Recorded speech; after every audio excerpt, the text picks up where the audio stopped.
que realmente nos va a ayudar a gestionar mucho mejor el tema de los controles, a gestionar el fraude, a prevenirlo, a detectarlo.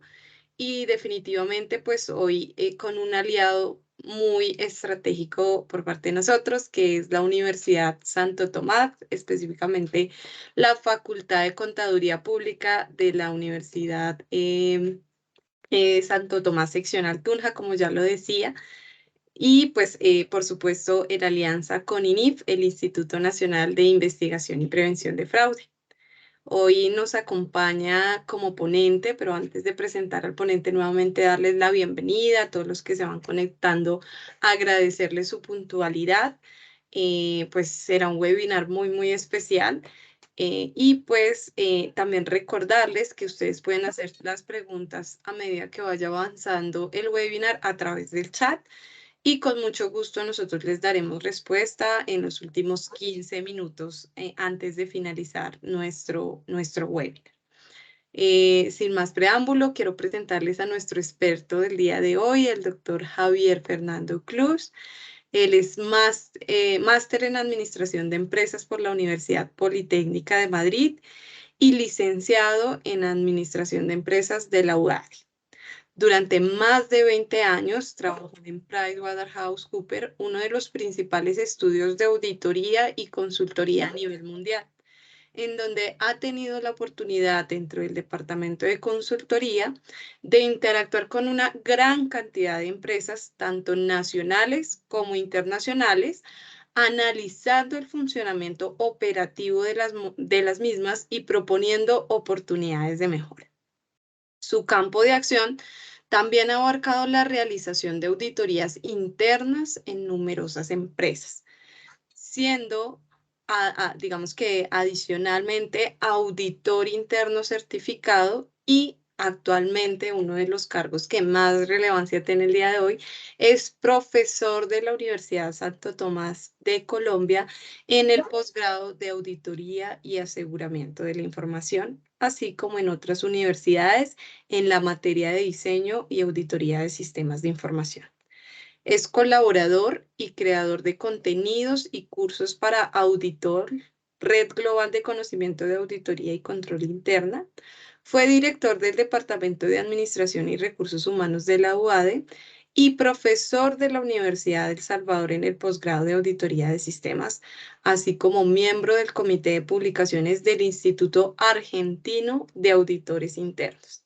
También fue codirector de la Diplomatura en Management del Centro de Servicios Compartidos de la UCEMA y publicó trabajos relacionados con sus especialidades tanto en Argentina como en España y es conferencista internacional en materias de control interno, auditoría, riesgos y fraude, habiendo dictado cursos y conferencias en Perú, Colombia, Guatemala, El Salvador, Honduras, Costa Rica, República Dominicana y Argentina, entre muchos otros países.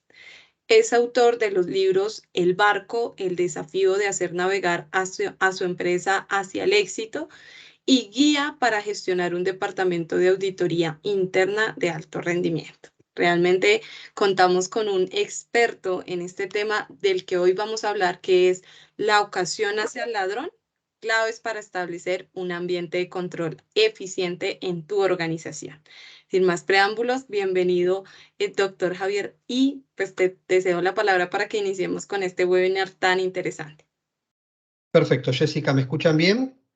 Te escuchamos perfecto. ¿La presentación se ve bien también? Perfecto también. Perfecto. Bueno, Jessica, en principio, gracias al INIF por obviamente la invitación, obviamente gracias a la Universidad Santo Tomás de haber pensado en mí como profesor que podría de alguna forma también participar en este evento. Gracias a todos los que están acá viéndome y tratando de ver y esperando que sea una presentación que sea interesante, así lo espero. Y así que vamos a comenzar con esto, ¿no? Y obviamente cuando tal vez con las personas del INIF, con Jessica, empezamos a delinear un poco qué era lo que íbamos a hablar, obviamente yo propuse una serie de temáticas, pero reconozco que sinceramente el título que le dieron, y eso obviamente es mérito de personal del INIF, o sea, el título de básicamente ustedes definieron de la ocasión hace al ladrón, creo que es un título corto y que va justamente hacia dónde queremos ir, ¿no? Es decir, que muchas veces hay ciertas puertas que se pueden dar en una organización y que esas puertas, obviamente, muchas veces depende de cómo la organización haya construido su marco de control interno, que eso obviamente después lo vamos a estar viendo en la presentación, pero de ahí un poco depende precisamente si la materialización del fraude, si de alguna forma una empresa será más o menos permeable al fraude como tal, ¿no? Entonces, dicho esto, vamos a iniciar nuestra charla y si hablamos de fraude vamos a hablar un poco de algunas de las teorías que de alguna forma tratan de darle sentido al fraude y de alguna manera los elementos que pueden estar originando un fraude en la organización. Una de esas teorías, de esas herramientas que podemos estar utilizando es que es muy útil para poder de alguna forma establecer los causales y por qué se puede estar produciendo el fraude en una organización, es precisamente el triángulo del fraude, ¿no? Que lo voy a dar más que nada para una introducción, para aquellos a lo mejor que no lo conocen, otros si están un poco más relacionados con el fraude seguramente lo conocen porque es una de las herramientas principales que se utilizan precisamente para analizar el fraude organizacional, ¿no?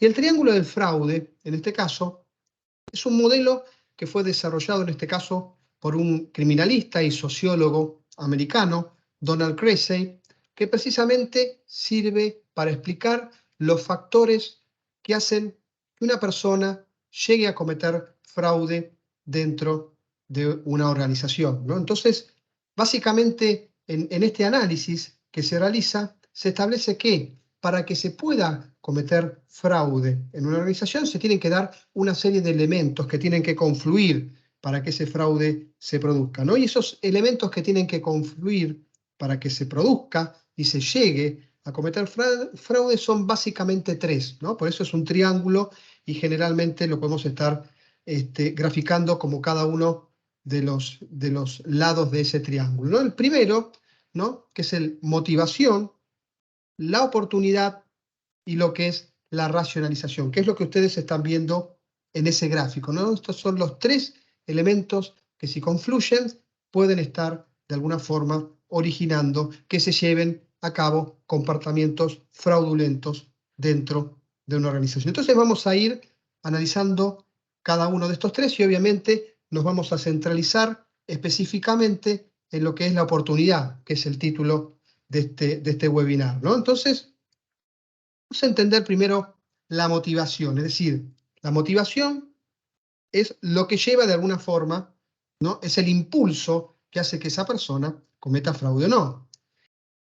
¿Y qué es lo que de alguna forma hace que esa persona tenga impulsos que pueda cometer fraude o no? Bueno, precisamente tenemos acá una serie de elementos que van desde problemas financieros que puede tener la persona, y obviamente eso puede estar gatillando la necesidad de dinero en la organización, o bien factores de ánimo de lucro, factores sociales, factores de querer de alguna manera aparentar algo más dentro de su entorno, etc. O sea que hay una serie de factores, ¿no? Básicamente nosotros tenemos acá algunos que podrían ser, que es desde la imposibilidad de pagar deudas, o sea, y esto es importante y generalmente en cualquier análisis de fraude siempre tenemos que de alguna manera también nosotros como organización controlar a las personas que están en nuestra organización y si detectamos personas o bien que sabemos que tienen deudas, ¿no? O personas que de alguna manera tienen problemas con el juego, adicciones varias que puede de alguna forma obligar a esa persona a necesidades de dinero, esa es una alerta, ¿no? O sea, porque de alguna forma ahí tengo un problema que se puede estar dando en la organización si esa persona, esa desesperación o esa motivación originada en estos dos casos por problemas económicos, por adicciones, puede llevarlo a cometer fraude en la organización. Necesidad de alcanzar objetivos de productividad también es algo importante.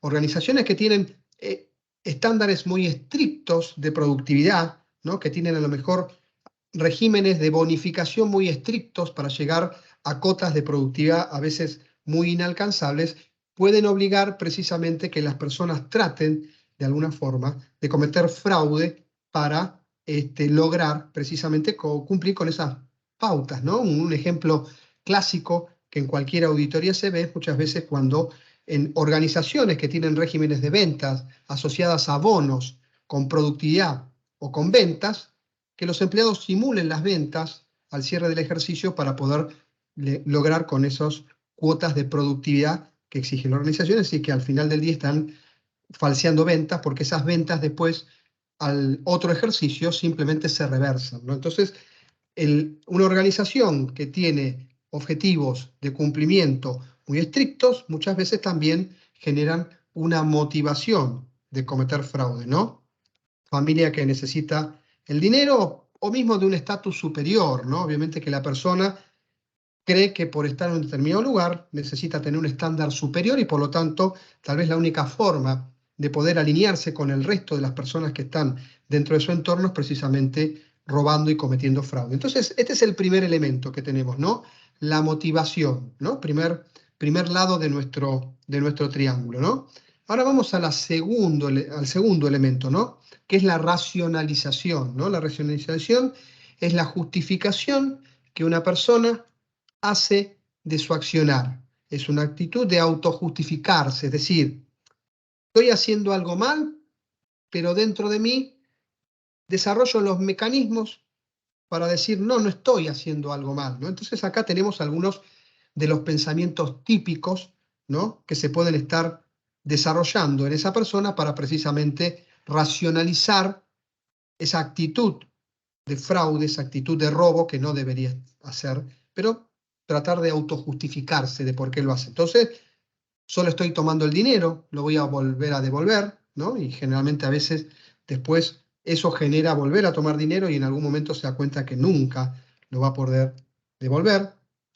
Me pagan poco y como me pagan poco y yo trabajo mucho, me merezco, ¿no? Eso que estoy trabajando y no me lo pago y por lo tanto, de alguna forma, dado que no me lo pagan, me lo tomo yo por mi cuenta, ¿no? O también un mecanismo en el cual, que no tiene, obviamente, no justifica para nada, pero es otro mecanismo de racionalización, es mi jefe lo hace, o el que está al lado mío lo hace, o todos lo hacen, y porque todos lo hacen, ¿por qué no lo hago yo? ¿No? Entonces, ese es otro mecanismo precisamente en el cual la persona está de alguna manera justificando el hecho que está realizando, que obviamente es algo que no debería realizar, ¿no? Y el tercer elemento es la oportunidad, ¿no? Entonces, recordemos lo que definimos. Tenía que haber una motivación, ¿no? Un hecho que origine que esa persona quiera cometer el fraude, la racionalización, es decir, autojustificarse y no sentir culpa por precisamente realizar esa acción, y viene la tercera pata, que es la oportunidad, que es la posibilidad que la persona pueda materializar los hechos de fraude de la organización, es decir, la persona puede tener la motivación, la persona puede haberse autojustificado y decir que ese hecho no está mal, porque otros o hacen, o él se merece el dinero que nunca le dieron, o él se merecía esa promoción, y como no le dieron esa promoción, entonces obviamente se merece el dinero, pero falta la tercera pata, que es que puede hacerlo, ¿no? O sea, puede desarrollar el plan, puede de alguna manera tener la intención, pero si no lo puede hacer, obviamente ahí se para el fraude. Es decir, en este caso, dado el conocimiento que la persona tiene de la empresa y su funcionamiento, puede detectar o percibir una oportunidad para cometer el hecho. Es decir, si tiene la intención, si ya se justificó y además ve que es posible hacerlo, obviamente ahí ya tengo las puertas abiertas para realizar el fraude, ¿no? Entonces, tenemos las tres patas y una de las patas, de alguna forma, la oportunidad, vemos que depende de alguna forma de la organización. O sea, si tuviéramos que definirlos en términos futboleros, diríamos que la pelota está quedando un poco del lado de la organización como tal, ¿no? Entonces, ¿en cuál de estos tres elementos mencionados podemos actuar para evitar el fraude, ¿no? Que esa es la pregunta del lado de la organización que nos tenemos que hacer. A ver, ¿es posible actuar sobre la racionalización el desarrollo o inexistencia de políticas que promueven la equidad puede ser un potenciador o no de la racionalización. Y esto obviamente, una vez cuando estaba charlando con otra persona y comentábamos un poco, bueno, cuáles eran las razones que podían de alguna manera estar dentro del área de la organización para evitarlo, ¿no? En el cual yo obviamente exponía más la razón de la oportunidad, que es la que vamos a estar viendo, pero alguien con razón, o sea, alguien también con un buen juicio me dijo, bueno, pero no descartes un poquitito, aunque sea también la racionalización, es decir, la persona se autojustifica, la inequidad, ¿no? Dentro de una organización puede de alguna manera contribuir a mecanismos de racionalización. Si, por ejemplo, yo pago más a hombres que a mujeres, si yo no tengo una política apropiada de selección de personal en la cual se promocionan a personas que no deberían ser promocionadas, ahí tengo un problema de equidad, ¿no? Y esto de alguna forma puede ayudar a que las personas después, en su afán de cometer fraude, puedan racionalizar ese fraude, lo puedan justificar. Si yo tengo políticas de equidad apropiadas, puedo de alguna manera evitar este elemento, ¿no? Obviamente, la motivación, yo no puedo mucho actuar en problemas, aunque sea seguirlo, pero si la persona tiene problemas relacionados con el juego, si tiene problemas económicos, obviamente mucho no lo puedo actuar en ese sentido.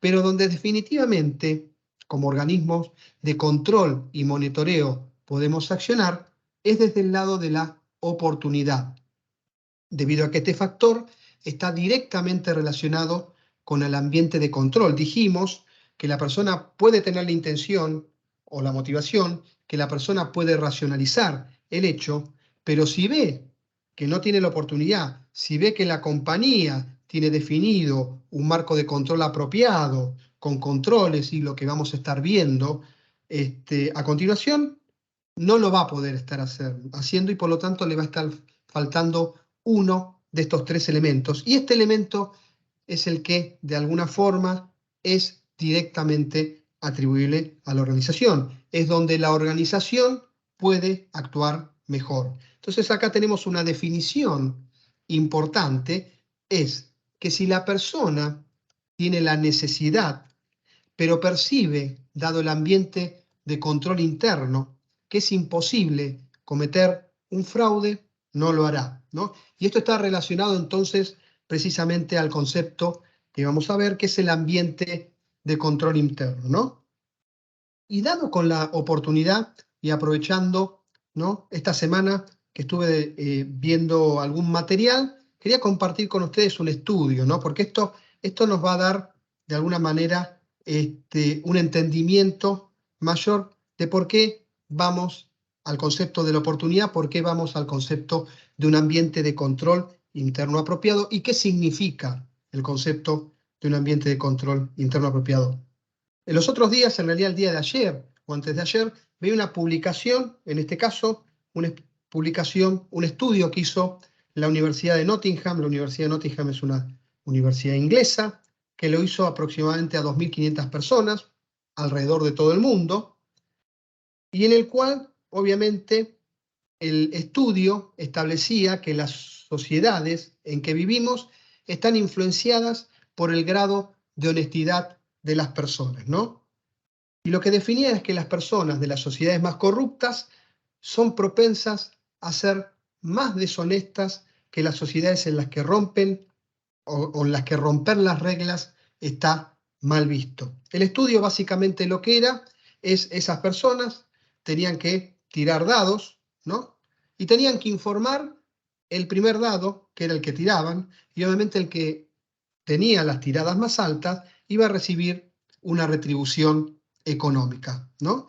Y en este caso, obviamente el cuarto estaba cerrado, no había forma de verlo, pero bueno, se pueden utilizar las leyes de la estadística, es decir, en una distribución de tiradas de dados es muy poco frecuente que se dé una sucesión de números altos, ¿no? Entonces, obviamente, la disposición, ¿no?, en función de estadística de cómo podían salir los dados, era lo que de alguna forma podía, en este caso, evaluarse si el conjunto de las personas mentían o no mentían, ¿no?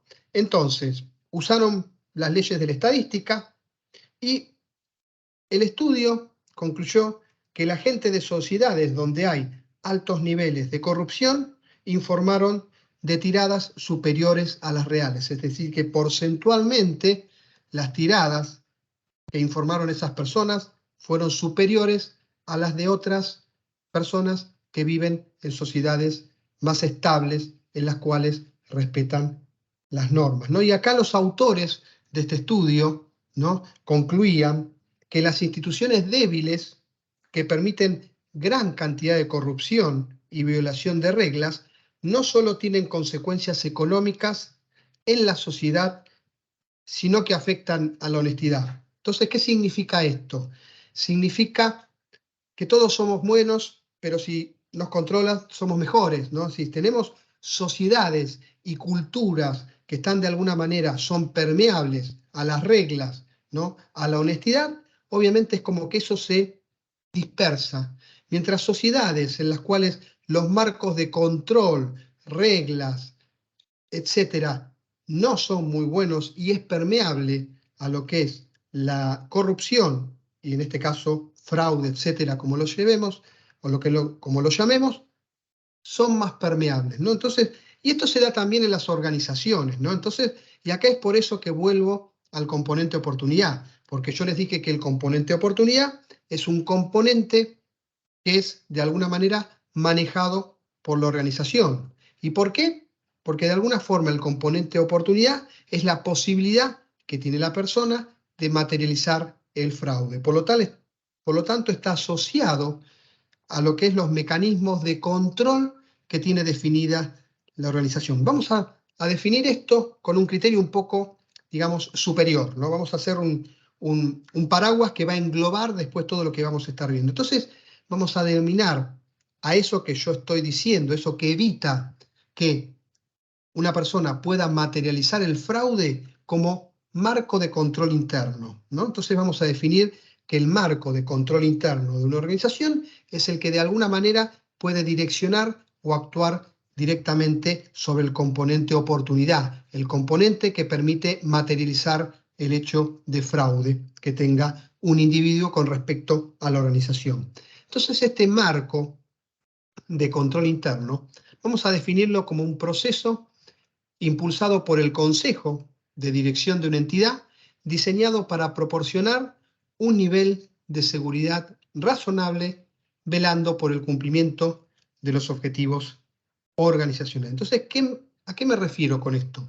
Me refiero que el marco de control interno, ese proceso impulsado por la dirección, es el conjunto de políticas y procesos, tiene que partir de arriba hacia abajo, o sea, tiene que fluir de la alta dirección, quien tiene que estar convencido de lo que quiere hacer, y tiene que ir hacia abajo, hacia el resto de los niveles de la organización.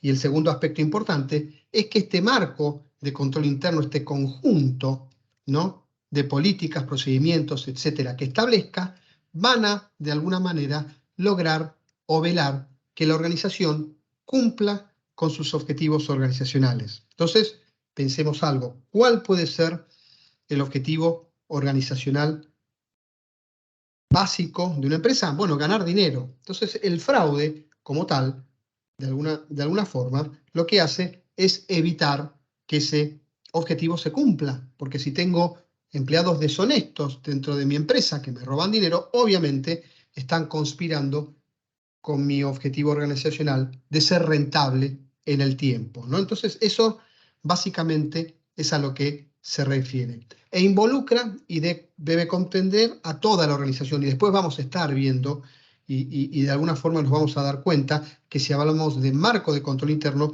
hablamos de toda la organización, que tiene que estar diseñada y en pos de cumplir con una serie de lineamientos precisamente para definir esquemas de controles adecuados dentro de la organización. Constituye un medio para un fin y no un fin en sí mismo, obviamente. O sea, el marco de control interno lo que trata de garantizar como tal es el cumplimiento de los objetivos organizacionales, ¿no? No diseñamos de por sí un marco de control interno complicado ¿no? Por el solo hecho de que exista, sino que exista y existe en función de ese fin que tiene, que es complementar y ayudar al cumplimiento de los objetivos organizacionales.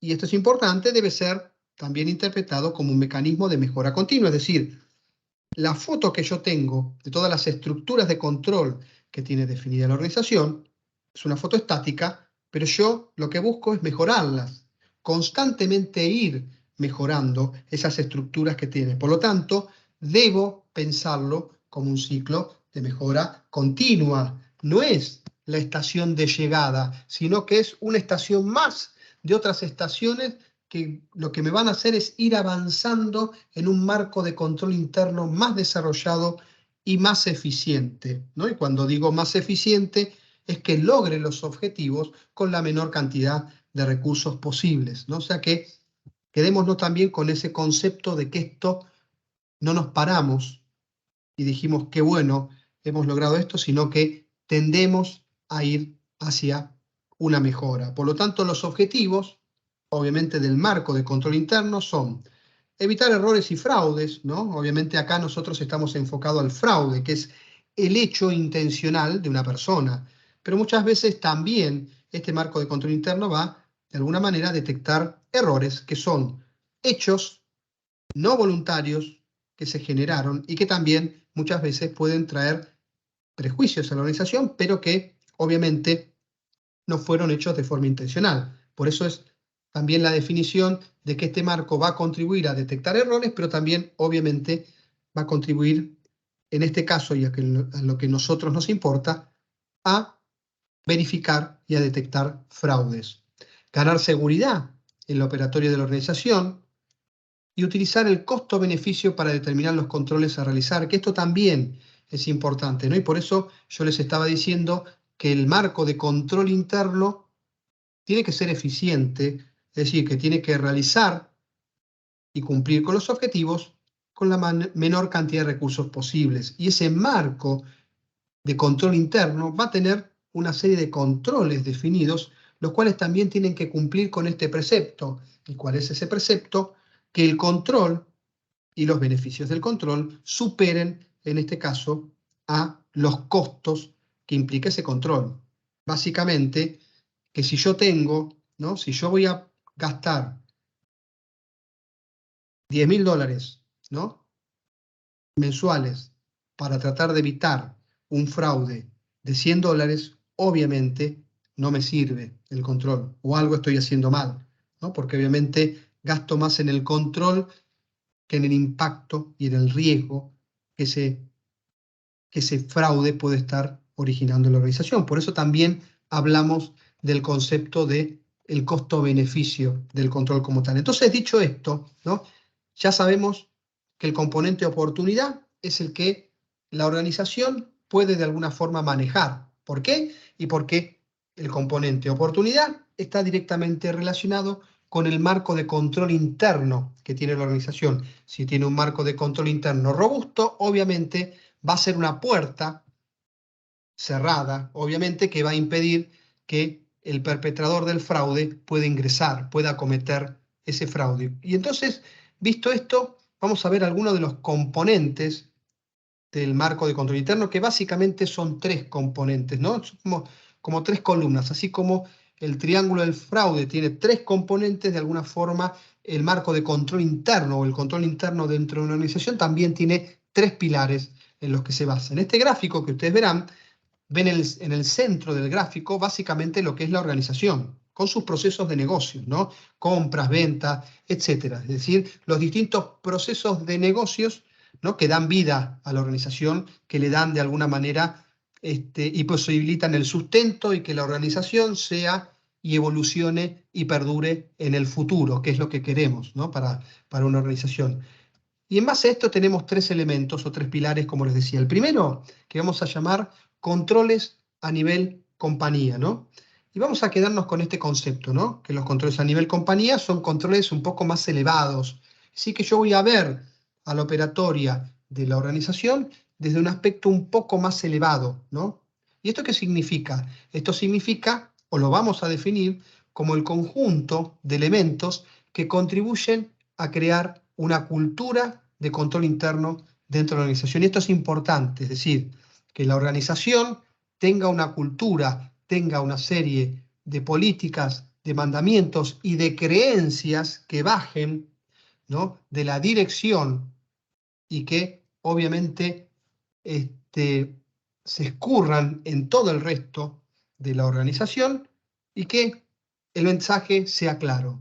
Por ejemplo, el mensaje es: en esta organización el fraude es penalizado, en esta organización los controles son un elemento fundamental. Bueno, todos esos aspectos obviamente tienen que venir de arriba hacia abajo, y en la medida que se van internalizando en las personas, se convierten en cultura. Ya cuando uno ingresa dentro de la organización se va a dar cuenta, obviamente, que acá en esta organización no se roba, ¿no?, porque todos están precisamente enfocados en la cultura de honestidad, que es básicamente, ¿no?, el ejemplo que yo les daba de ese estudio de la Universidad de Nottingham, ¿no?, que precisamente las sociedades más corruptas, en las cuales obviamente su cultura no está enfocada a la honestidad, han dado en este estudio que eran las que más falseaban los dados para obtener esa retribución económica, ¿no? Entonces, definimos de vuelta como conjunto de elementos que contribuyen a crear una cultura de control interno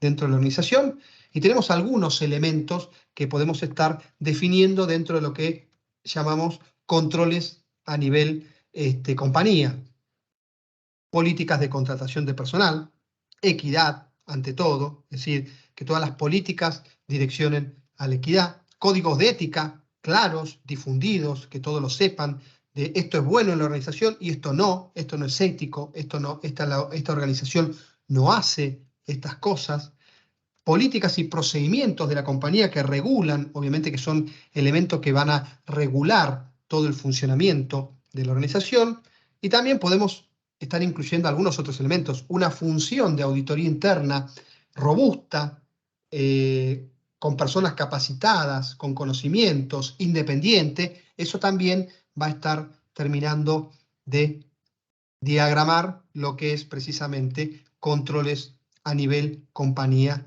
robustos. Y estos elementos, ¿no?, como yo les dije, los controles a nivel compañía van a determinar el contexto de los dos otros elementos o pilares que yo definí. Es decir, primer elemento, partimos que la compañía tiene que tener lineamientos claros, políticas y procedimientos a alto nivel que establezcan precisamente que el control interno, que los controles son un elemento fundamental. Políticas de ética, políticas de equidad, una apropiada función de auditoría interna, ¿no? Eso, de alguna forma, va a marcar la cultura organizacional enfocada en controles, ¿no? El otro elemento, ¿no?, en el cual yo dijimos, acá no estamos mirando ya la organización tan de arriba, sino que ya vamos a estar en cada uno de los procesos que soportan la operatoria de la compañía. Y a esto lo vamos a denominar controles a nivel actividad, es decir, controles que están están inmersos en cada uno de los procesos de la organización: proceso de compras, proceso de ventas, proceso de recursos humanos, proceso de producción, etcétera, etcétera. Ya son controles específicos que direccionan actividades individualizadas, o sea, actividades que están perfectamente definidas, ¿no? A ver, si tengo un ciclo de compras o un proceso de compras, yo voy a tener, en este caso, también controles relacionados con compras. Es decir, si tengo un control relacionado con la autorización de las órdenes de compra, es un control que ya está directamente relacionado a lo que es un ciclo en particular de la organización, que es el ciclo de compras, ¿no? Entonces, a estos controles, que denominamos controles a nivel actividad, que de vuelta son controles ya específicos, inmersos en los procesos de negocios de la organización, podemos tener algunos ejemplos: controles de autorización, controles de conciliación, controles de segregación de funciones, controles de verificación, ¿no? Esto después lo vamos a ver un poco más a detalle, ¿no? Y estos controles, ¿no?, pueden ser automáticos o pueden ser manuales. Y acá es importante también, porque dentro del marco de control interno que vamos a definir, no tenemos que despreciar a la tecnología. La tecnología cada vez más soporta los procesos de negocios de una organización cada vez es más importante. Por lo tanto, la tecnología también es un elemento fundamental a la hora de definir un apropiado marco de control interno. Y como es un elemento importante a la hora de definir un marco de control interno, es por eso que es el tercer pilar, ¿no? Que son los controles generales de tecnología de la información, que son aquellos controles de procesos, políticas, procedimientos que van a contribuir al funcionamiento correcto de los servicios de IT. Cuando hablamos de los servicios de IT es que funcionen las redes, que funcione la comunicación, que funcionen los sistemas que soportan a los procesos de negocios.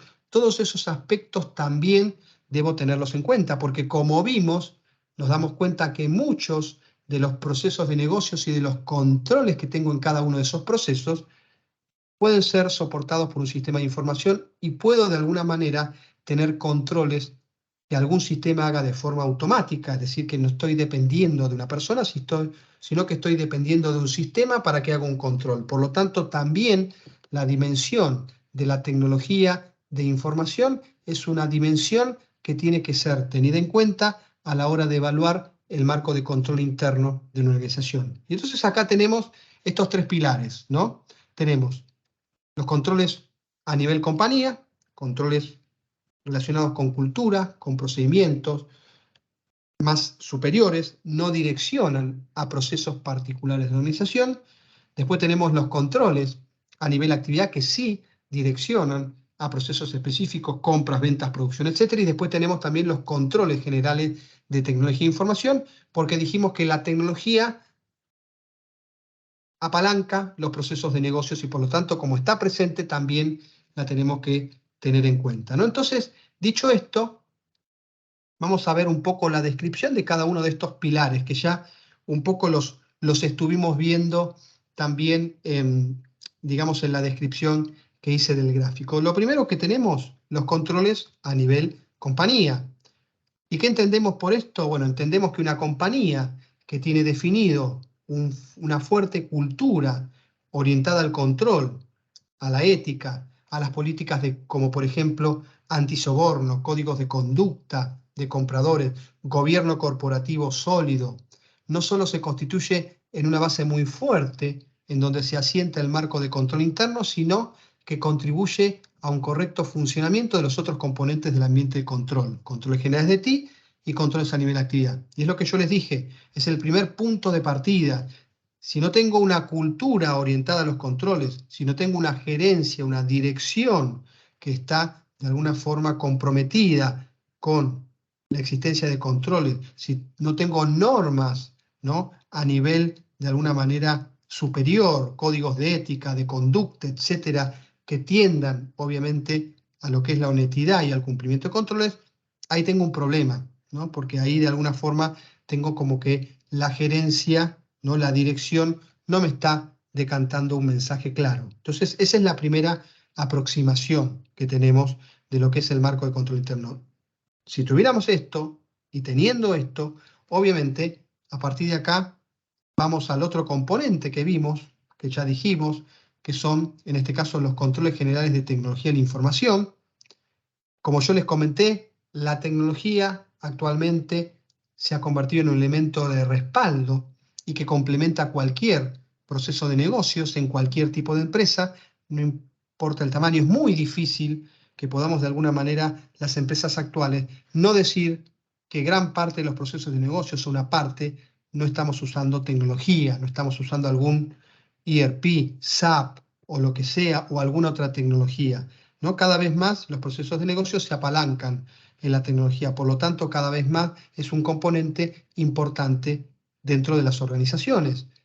Muchos procesos de negocios entonces es imposible imaginarlos actualmente sin la utilización de tecnología. Ya es prácticamente imposible que nosotros podamos administrar la cantidad de proveedores, generar facturación, manejar el seguimiento de una flota de camiones si no tuviéramos una tecnología detrás, programas, sistemas que nos ayuden a hacerlo. Por lo tanto, realmente es muy importante y ha cobrado una gran importancia, ¿no? Y es importante también asegurarnos que los controles que direccionan estos aspectos también se encuentren cubiertos y estén bien diseñados. Es decir, controles relacionados con, bueno, si estamos hablando de un sistema, que quien tenga acceso a ese sistema sean muy pocas personas. Si estamos hablando, en este caso, de que voy a estar implementando un nuevo sistema, bueno, que ese nuevo sistema, previamente a su implementación, haya sido probado. Que lo que está haciendo el sistema nuevo, alguien lo haya primeramente verificado y autorizado, ¿no? Un ejemplo clásico es que, por ejemplo, las personas del área de sistema o cualquier otra persona, muy pocos tengan acceso a, por ejemplo, los datos maestros de un proveedor, o, por ejemplo, que no tengan acceso a los datos de sueldo, ¿no? ¿Para qué? Y bueno, para que una persona no adultere los sueldos, ¿no? O se ponga un cero de más y después termine, de alguna forma, cobrando más dinero del que corresponde. Por eso, obviamente, también vemos como la tecnología forma parte del elemento del marco de control interno. Y la tercera pata, que es los controles a nivel de actividad, los controles que están inmersos, incluidos dentro de los procesos de negocios de la organización. Estos controles, específicamente, podemos tener distintos tipos de controles, ¿no? Entonces podemos tener controles de autorización, ¿no? Dentro de los procesos ejecutados, es decir, alguien va a autorizar una operación, tengo una orden de compra, bueno, antes de que alguien emita una orden de compra y que puede correr el riesgo de que se esté comprando por un precio muy superior a un proveedor que no es el apropiado, alguien tiene que poner la firma, alguien tiene que mirarle y decir yo la autorizo. Controles de conciliación, es decir, confrontar datos versus otras fuentes de datos para asegurar que la información sea exacta.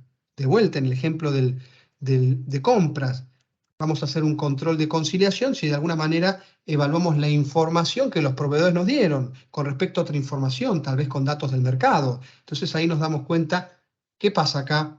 Que todos estos proveedores me ofrecen a un determinado precio, pero si yo hago una conciliación con otra información, me doy cuenta que otros proveedores están ofreciendo otros precios o que el mercado también ofrece precios muy bajos. Algo está pasando, ¿no? Controles de verificación que aseguren que las operaciones realizadas tienen una instancia de revalidación o análisis, ¿no? En este caso, si yo hago una operación, tal vez hay una instancia de supervisión, alguien por encima de la persona que ejecuta que también va a estar revalidando esa operación y asegurándose que esa operación sea correcta. Y el último elemento fundamental es un apropiado esquema de segregación de funciones, ¿no? Que asegure que los usuarios solo tendrán acceso a las actividades y o transacciones relacionadas con su puesto. Es decir, si una persona forma parte del área de compras, solamente va a poder hacer funciones del área de compras. No esperemos que una persona del área de compras tenga acceso a recursos humanos.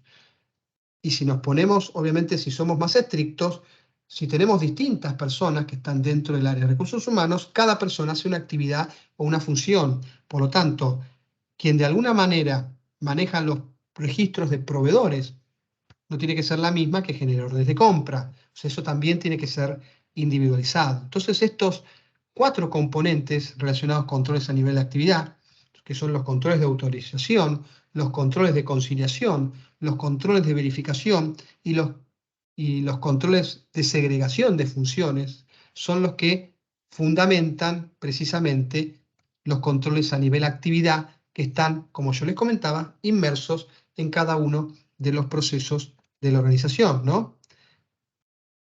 Muchos de los esquemas de controles vistos aquí pueden ser realizados por un sistema de información y es por eso, ¿no? Es por eso que nosotros estamos viendo también lo que vimos anteriormente, controles generales de IT, como complemento a todo lo visto anteriormente, porque todos los controles están de alguna manera muchas veces fundamentados en sistemas de información, por lo tanto es importante. Y vamos a ir a un ejemplo, ¿no? Yo recuerdo, es un ejemplo y seguramente si googleamos hay un montón, pero vemos obviamente lo que puede suceder, ¿no? Lo que puede suceder cuando el componente, y volvemos atrás a nuestro triángulo de fraude, el componente oportunidad precisamente abre las puertas, es decir, que tengo la oportunidad.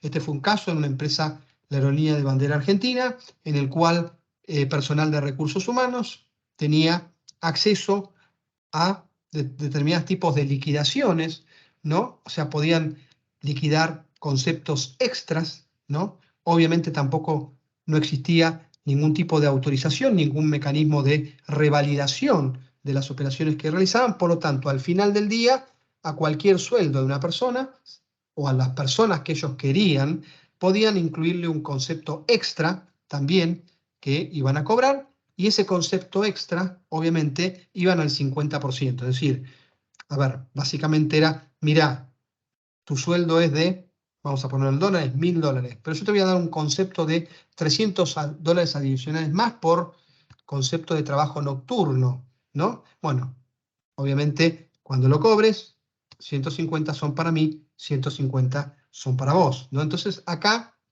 ¿qué pasó? Bueno, pasó obviamente que el marco de control interno no era el apropiado, la oportunidad, es decir, la puerta abierta existía. ¿Por qué? Y precisamente porque no había una apropiada segregación de funciones. Estos empleados podían realizar, podían generar estos conceptos de liquidación adicionales y después, obviamente, no había un marco de control de supervisión o autorización que hiciera que estos hechos fueran detectados, ¿no? Obviamente, a ver, al final de la película fueron detectados, obviamente fue un perjuicio que en su momento fueron algo así como 9 millones de pesos, pero esto como hace un tiempo, esto lo podíamos traducir algo así como $500.000, ¿no? Entonces la empresa, al final del día, perdió $500.000, ¿no? Entonces, acá vemos, ¿no? Precisamente cómo el componente oportunidad, que está relacionado con el marco de control interno, y el marco de control interno no era robusto y tenía problemas en el desarrollo de los controles que habían definido, permitió que las personas no solo tuvieran, en este caso, racionalizaran el hecho, tuvieran la motivación, sino que vieron de alguna forma la posibilidad de hacerlo y de hecho lo hicieron, ¿no? Y fue descubierto, pero fue descubierto después cuando obviamente el perjuicio para la organización fue bastante superior, el dinero no se recuperó, se evitó que siga obviamente perdiendo dinero la organización, pero obviamente ya el hecho estaba. Entonces, esto es un ejemplo, ¿no? De cómo puede de alguna forma afectar, ¿no? Un inadecuado marco de control interno, porque puede ser una puerta abierta, ¿no? Entonces, dicho esto, vamos a ver algunos resúmenes de aspectos importantes que vimos hasta ahora, ¿no? El primero es que, y como lo dijimos, la gerencia, la dirección debe ser clara en cuanto al mensaje de control interno, o que el mensaje de control interno está en su agenda, no en su agenda inmediata, en su agenda que ve todos los días, ¿no? Y es por lo tanto más que importante, pues un deficiente ambiente de control va a atentar contra los objetivos estratégicos, ¿no? Y en este caso, yo puse acá, supongamos, ¿no? Para verlo también, porque a veces también el fraude en instituciones públicas a veces no se visualiza mucho con un impacto que como lo es, ¿no? Entonces, supongamos en un hospital, ¿no? En vez de una empresa, un deficiente ambiente de control puede significar que el mismo no tenga los materiales necesarios debido a robos, fraudes, y esto puede hasta matar a una persona, es decir, ¿no? O sea, veamos también que en cualquier ámbito y cualquier tipo de producto pueden de alguna manera estar impactando. Y a veces lo que, tal vez de un aspecto romántico, dice, bueno, roban algo, roban, al final del día puede implicar la vida de una persona, ¿no? Por lo tanto, este mensaje, ¿no? El mensaje de esta cultura, de este convencimiento, que los controles tienen que ser aplicados y tienen que ser cumplidos por toda la organización, no importa la categoría, debe ser claramente comunicado e implementado a través de políticas, procedimientos, ¿no? Códigos de ética, manuales de contratación para dejar, ¿no? El componente equidad también tiene que de alguna manera estar marcado dentro de lo que es la cultura de la organización, una apropiada función de auditoría interna, etc. El segundo aspecto es que la tecnología que soporta los procesos de negocios también debe ser controlada. Debe existir políticas y procedimientos que aseguren un funcionamiento sostenido y correcto. Dentro de los aspectos cubiertos por esos controles vamos a tener el acceso a las aplicaciones, la modificación de las aplicaciones, implementación de nuevas aplicaciones, etc. Pero lo importante acá que nos tenemos que llevar es que la tecnología también forma parte del marco de control interno, porque los procesos de negocios están apalancados cada vez más por tecnología. Y el tercer aspecto relevante es precisamente prestar especial atención a los controles implementados para el día a día de las operaciones y que están inmersos en los procesos de negocios existentes en la compañía. Básicamente, asegurarse la ecuación costo del control versus beneficio del control, que se haya definido un apropiado esquema de segregación de funciones y asegurarnos que nuestro marco de control interno, nuestros controles a nivel de actividad, tengan en este caso actividades de autorización, de verificación y de conciliación, ¿no?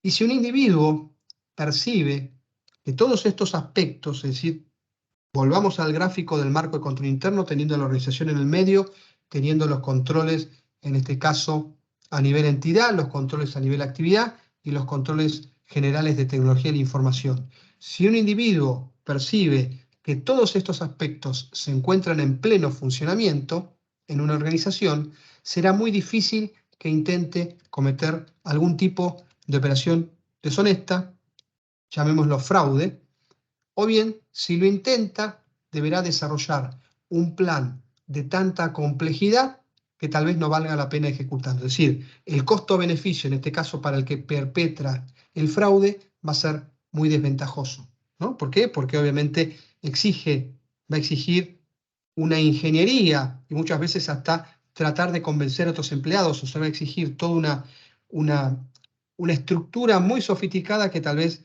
muchas veces sea mayor el costo de cometer el fraude y las penalidades que pueda tener que el beneficio que realmente pueda obtener. Entonces, eso buscamos precisamente con el componente marco de control interno, a disuadir a quien de alguna forma tenga intención al fraude, a saber que la organización tiene definido un marco de control interno que precisamente lo que va a hacer es una especie de red que va a evitar que se pueda llegar a cometer ese fraude, que la oportunidad no se pueda realmente materializar. Y más allá, que ni siquiera la persona tenga la intención de hacerlo, como esto de las sociedades honestas y las no tan honestas, ¿no? Que una sociedad con una cultura honesta es como que ya tiene internalizado que no va a decir que en vez de que salió el dado 1, va a decir que salió el dado 6, ¿no?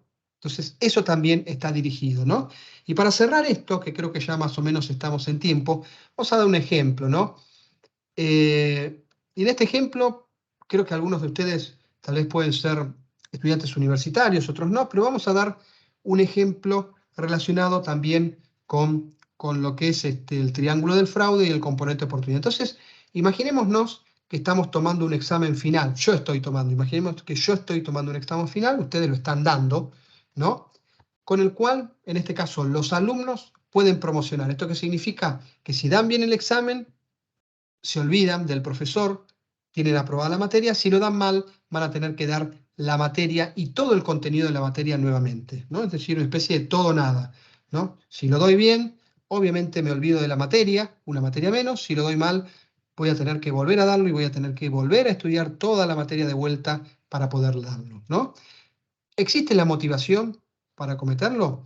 Y digamos que seguramente sí, ¿no? O sea, hay una motivación ahí y si lo pensamos, obviamente hay un valor diferencial muy importante. Muchos pueden llegar a pensar, yo no quiero volver a dar esta materia y volver a estudiarla nuevamente, ¿no? Así que la motivación existe.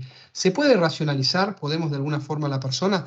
Y tal vez sí, porque el alumno puede pensar que si no aprueba, sus padres se van a manejar, se van a enojar, lo van a castigar. Yo recuerdo a veces muchos alumnos que me dicen, pero profe, yo estudié un montón, no puede ser, esto no puede ser así, es injusto. Pero obviamente tal vez otra persona estudió más, ¿no? Y por eso obviamente, seguramente por eso esa persona no aprobó y al final del día, bueno, habrá que estudiar más, ¿no? Pero puede también haber en ese caso un mecanismo de racionalización, ¿no? Entonces, ¿cómo actuamos con la oportunidad? Porque estamos desde el lado de la oportunidad, ¿no? Entonces, ¿cómo actúa el profesor desde el lado de la oportunidad, ¿no? A ver, caminar permanentemente en el salón de clase durante todo el examen, eso lo podemos catalogar como verificación. Los alumnos no pueden hablar ni realizar ningún tipo de acción sin previa autorización, eso también es otro elemento. Los alumnos deben estar a un banco de distancia y no mirarse las hojas. Bueno, eso podemos hacer como una especie de segregación de funciones, o sea que cada uno obviamente acceda a lo suyo. Y finalmente, realizar un mapa de los alumnos para luego corregir los exámenes, ¿no? Obviamente, si son muchos los alumnos, no, pero si son pocos los alumnos, tengo un mapa mental de dónde estaba cada alumno y cuando los corrijo, distribuyo los exámenes y así me fijo si no hay exámenes parecidos en alumnos que se sentaban cerca, ¿no? Entonces, con estos 4 elementos, que son controles a nivel de actividad, es decir, yo estoy en el aula haciéndolo, precisamente lo que estoy haciendo es de alguna manera coartando la oportunidad, con un elemento más, ¿no? Que podemos en este caso denominar controles a nivel de entidad. Entonces, en esta entidad, no en esta universidad, o la universidad, en este caso, ha definido procedimientos relacionados con el fraude académico. En caso de ser detectada una copia, el alumno recibirá un 0, deberá recursar la materia, es decir, deberá volver a hacerla, y su certificado analítico de estudio tendrá una referencia a esta situación. La universidad es muy inflexible en esta norma, no existiendo una instancia de apelación o de atenuación de la sanción, y no existe antecedentes que una decisión tomada sobre fraude académico haya sido anulada. Es decir, que acá tenemos obviamente un marco de políticas y procedimientos que son congruentes con evitar el fraude académico, como son congruentes, en este caso una organización, sus políticas para elaborar controles y establecer un marco de control interno robusto. Entonces acá, ¿no?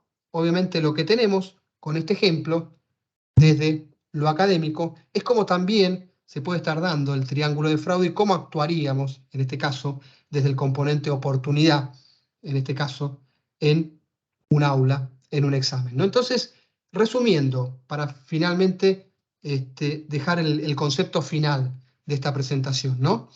Así como el fraude puede ser analizado desde 3 componentes que deben darse para que se pueda materializar, el componente de oportunidad se pueden dar o analizar desde estos 3 componentes o pilares que nosotros definimos dentro del marco de control interno de una organización. El funcionamiento coordinado de estos 3 componentes, controles a nivel compañía, controles a nivel de actividad y controles a nivel sistemas, aseguran un apropiado ambiente de control dentro de la organización, lo que reduce al mínimo cualquier posibilidad que el componente oportunidad se pueda materializar. Cierran al máximo las puertas para que no haya ninguna puerta abierta por donde se pueda de alguna manera colar el perpetrador. Como anteriormente dijimos, la organización debe trabajar fuertemente sobre el mismo, es decir, sobre el marco de control interno, dado que es el único elemento que realmente controla, es el único elemento que realmente tiene poder de decisión para evitar un fraude en la organización, visto desde la perspectiva de este modelo de triángulo de fraude. Así que bueno, esto es un poco lo que quería compartir con ustedes. Agradezco el haberme escuchado. Jessica, a disposición para las preguntas. Muchísimas gracias, profe Javier. Sí, realmente creo que aquí nos llevamos varias cosas importantes. Creo que pusiste un ejemplo, pues a partir del tema académico. Sin embargo, creo que eso lo vemos a diario y fue un ejemplo que nos muestra de forma sencilla cómo podemos hacer la aplicación de estos controles de forma eficiente, pues garantizando que se lleven a cabo. Tenemos una pregunta de Carlos Hernández. Él nos dice, buenas tardes, gracias por compartir sus conocimientos. Muchos saludos desde Colombia.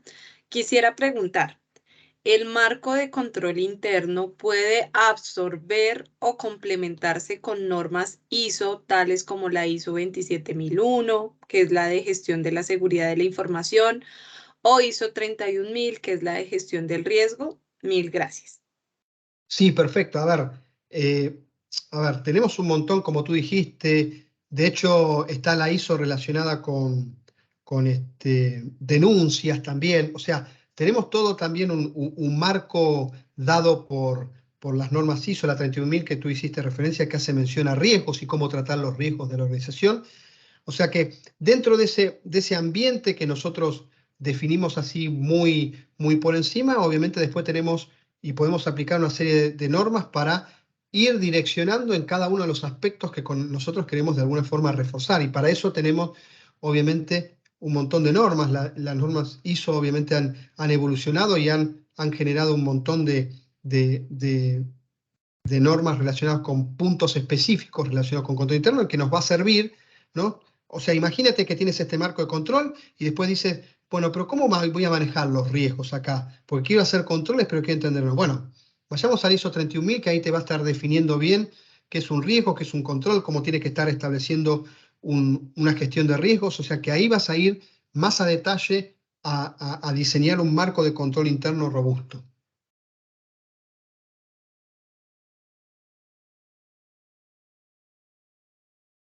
Ay, perdón, estaba acá sin micrófono. Discúlpame. Sí, muchísimas gracias. Bueno, si tienen alguna otra pregunta, pues los invito a hacerla a través del chat.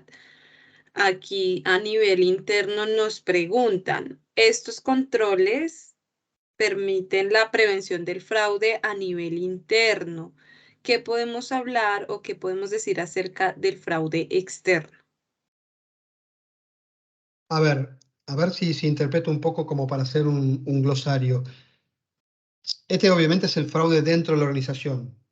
El fraude externo, y para entender mejor, es aquel que se están referenciando a personas fuera de la organización que de alguna manera quieren realizar un tipo de fraude, tal vez. A ver si estoy bien en el concepto. Un proveedor, tal vez, ¿no? A ver, Así es, un proveedor, un supongamos un proveedor, cliente. un cliente, un externo que de alguna forma, bueno, ahí obviamente tenemos dos elementos y es externo, obviamente hay ciertas cosas externas que la organización no va, es como una especie de país, Colombia. Colombia, si de alguna forma hay alguien que está haciendo cosas y lo está haciendo desde Ecuador, lamentablemente no puedo, pero sí desde mis fronteras para acá puedo hacer cosas, ¿no? Entonces, vayamos al ejemplo del proveedor, ¿no? Y que el proveedor obviamente tenga ánimo de realizar fraude, ¿no? Bueno, hay un aspecto interno que sí yo controlo, porque yo lo mencioné, que es, a ver, yo voy a seleccionar un proveedor y tengo que tener políticas y tengo que tener obviamente determinados mecanismos y tengo hasta que tener, la mayoría de las empresas, por ejemplo, tienen políticas relacionadas con hasta cuánto pueden recibir de un proveedor, ¿no? Yo recuerdo cuando trabajaba en Price que este, digamos, podíamos recibir un regalo, que el regalo terminaba siendo un llavero. Más de un llavero era ya considerado una situación que tenía que ser reportada porque podíamos tener un problema de que nos podían influir. Obviamente menos que me pagaran un pasaje para ir en algún lugar. Bueno, esos aspectos quedan del lado de mi cancha, ¿no? De mi lugar, en la cual ahí sí yo tengo que definir una serie de mecanismos para que, independientemente de que pueda tener del otro lado el proveedor más deshonesto del mundo, tenga las barreras, y esto va desde una cultura y todo, que me eviten específicamente evitarlo y no caer en la tentación, ¿no? Perfecto. A través del chat tenemos otra pregunta de Joana Alba que nos dice buenas tardes. Para implementar un modelo de control interno a una empresa que relativamente es nueva, digamos 3 años, lo primero que debemos implementar son los procedimientos o cómo lograr aplicar como tal el área de control interno. Bueno, hay dos aspectos en realidad. Primer aspecto, en mi opinión, obviamente que esto es lo que se denomina, o los americanos denominan tone of the top, ¿no? Que es de arriba hacia abajo, ¿no? Que es donde fluye todo. Entonces, mi recomendación obviamente es que primero tenemos que tener un ambiente de control a nivel, digamos, de la entidad como tal, ¿no? O sea que la entidad y lo que yo le decía, la dirección tiene que estar comprometida con el ambiente de control, ¿no? Eso tiene que ser un convencimiento y eso tiene obviamente que ser demostrado, ¿no? Por eso también eso se demuestra, ¿no? O sea, si todos tenemos que ir en controles, pero yo sé que el director de abastecimiento no cumple o hace, bueno, pero obviamente ahí tenemos un problema en haz lo que yo digo, pero no lo que hago. Entonces, eso también es un concepto importante. Dicho esto, ¿no? Para tenerlo en claro, obviamente después vamos a tener que bajar el marco de control interno y cómo es. Y ahí, obviamente, después, y esto tal vez es obviamente motivo de otra charla, pero sepan que hay modelos de control interno o marcos de control interno que de alguna manera dan de alguna manera los lineamientos básicos. Uno de esos, que les dejo digamos, las siglas, por ejemplo, es el marco de control interno del modelo COSO, ¿no? Y así puede haber algunos otros que son modelos, ¿no? Que de alguna forma determinan las estructuras de control interno. El COSO es el más relevante porque en el COSO es un estándar, en este caso americano, en el cual participaron el Instituto de Auditores Internos, el Instituto de Contadores Públicos de americano, o sea, y que tiene una serie de lineamientos para que una empresa mínimamente defina un marco de control interno que pueda ser exitosa relacionada con los controles, ¿no? Pero de vuelta, primero el tone of the top y obviamente después ahí buscar cuál es el modelo, y dependiendo del tamaño y todo, que calce mejor a la organización. Gracias. Bueno, por acá nos dice Fernando Román, nos acompaña de Perú. Dice, excelente información, muchas gracias por todo el aporte tan valioso, perdón, sabiendo que todos los niveles articulan o complementan el control interno de todas las áreas a nivel personal y de acuerdo a su experiencia, ¿cuál es el área que mayormente se le debe dedicar mayor control? Ok, a ver, yo generalmente tengo bastante especialidad en lo que fueron las empresas industriales, no tanto de servicios o industria bancaria, ¿no? Entonces voy a dar, digamos, mi conocimiento un poco con respecto a eso. El área de compra siempre es un área muy, digamos, muy complicada, ¿no? Y de las cuales generalmente se enfoca mucho. Tú mismo me lo dijiste, o sea, hablamos de proveedores, hablamos obviamente de que podemos tener ahí asociaciones entre proveedores, entre compradores. eh, es muy fácil y de hecho, a ver, casualmente no esto es así, pero en mi país, por ejemplo, hay un juicio ahora que se está haciendo por la obra pública, ¿no? Que eso obviamente es sobreprecios que se pagaron por obras que no se certificaron su avance, de hecho no avanzaron. Bueno, y eso se puede dar. O sea, el área de compras es un área sensitiva en donde se puede ir dinero, ¿no? Otra área que a veces puede ser, y eso por eso traía un poco, es el área de recursos humanos a veces. También en ese sentido se puede. A ver, otro ejemplo, y vuelvo a mi país, en algún momento eh, había algunos empleados del Congreso de mi país. Nosotros, no sé si está, pero hay una comida italiana que generalmente nosotros comemos los 29, que son los ñoquis, ¿no? Entonces, a esos empleados se los denominaban ñoquis. ¿Y por qué?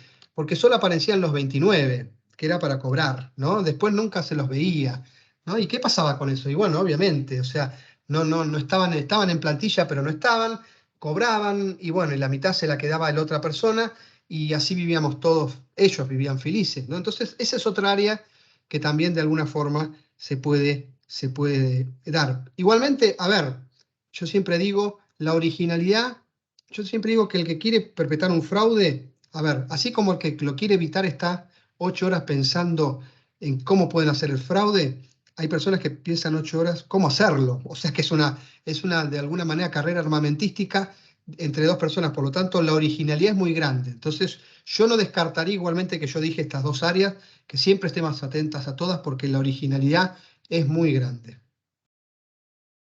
Así es. Bueno, muchísimas gracias. Ya vamos cerrando con esta sesión de preguntas. Les recordamos, por supuesto, que si tienen alguna duda, por supuesto, con mucho gusto se las podemos dar a conocer al profe Javier Cruz a través de pues las diferentes redes sociales, tanto de la Universidad de Santo Tomás, que ya el profesor Diego Watket nos la compartió aquí por el chat, y a los números que están allí.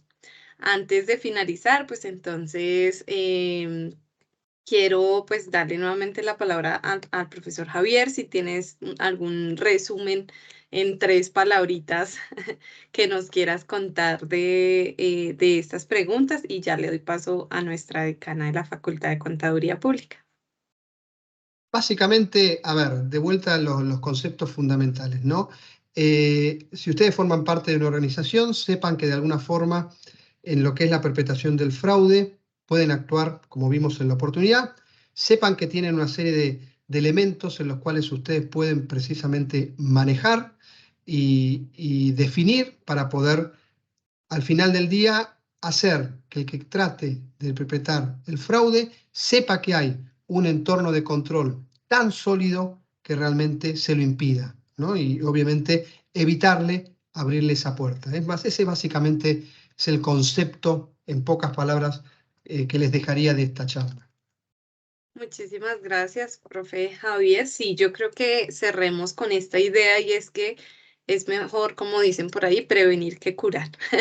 Siempre es mejor prevenir, y como tú dices, tanto a nivel externo como a nivel externo, el mensaje es que si nosotros tenemos adecuados controles, tanto el mensaje para el defraudador externo, un cliente, un proveedor y demás, es: esta compañía está blindada contra el fraude, blindada contra cualquier riesgo de corrupción, lavado de activos, financiación del terrorismo. Y a nivel interno también nosotros estamos blindados, pero además tenemos una muy buena cultura organizacional que nos permite integrar la honestidad como uno de esos valores propios de nuestra compañía.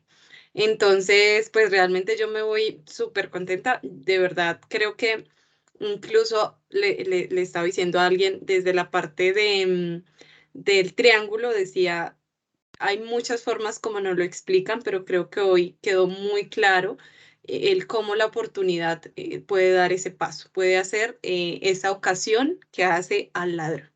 Entonces, pues sin más preámbulo, quiero darle el paso también pues a nuestra decana, que es la doctora Elvia Pilar Rodríguez Eli. Es la decana académica de la Facultad de Contaduría Pública, y posteriormente al profesor Diego Alberto Waquet Esquivel, director de posgrados de la División de Ciencias Económicas, Administrativas y Contables, que también nos van a contar un poco su opinión sobre este tema tan interesante. Ok, muy buenas tardes a todos, muy contentos de ver el grupo tan maravilloso que tenemos el día de hoy en este tema tan importante. Un saludo muy especial a Javier Cruz. Javier es parte de la familia Tomasina, es nuestro docente de la especialización en auditoría y aseguramiento de la información. Excelente, como siempre, en estos temas tan importantes sobre el control. Saludo también especial a Jessica y a todo el grupo que nos acompaña de la INIF. Nosotros tenemos un convenio con ellos para hacer este tipo de actividades que son enriquecedoras y que nos complementamos muchísimo. Entonces, este es otra de las actividades que hemos hecho, como el Día del Contador, que también participaron activamente, la INIF, y ya hacen parte de toda esta familia tomasina y de las actividades de proyección social que desde la filosofía misma de la universidad desarrollamos.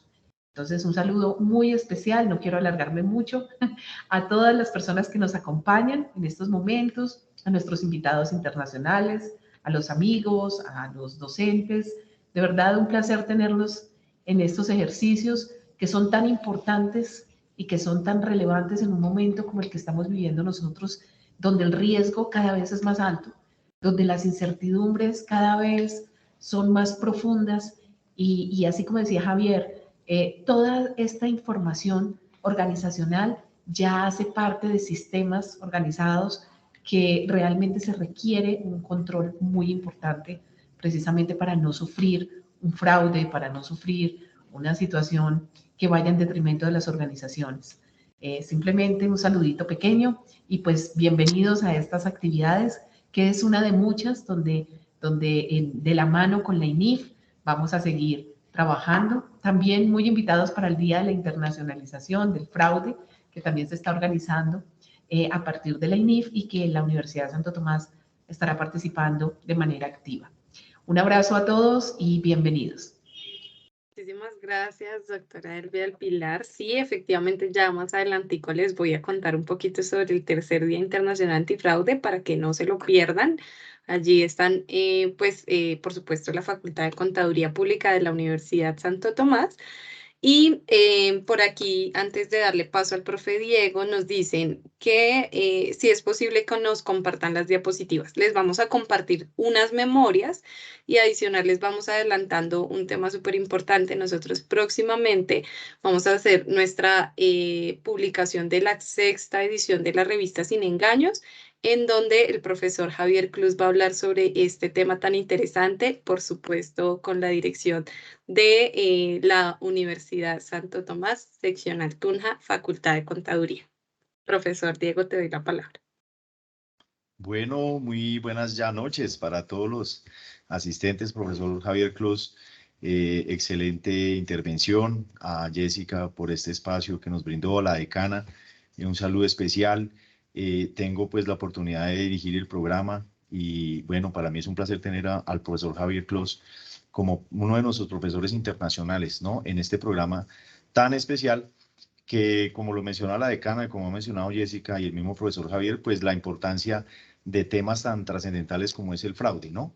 Yo pienso que esta es una lucha, estaba ahorita reflexionando, que es una lucha que debe empezar desde así, con eventos, desde la academia, con convenios con instituciones, un silencio, no.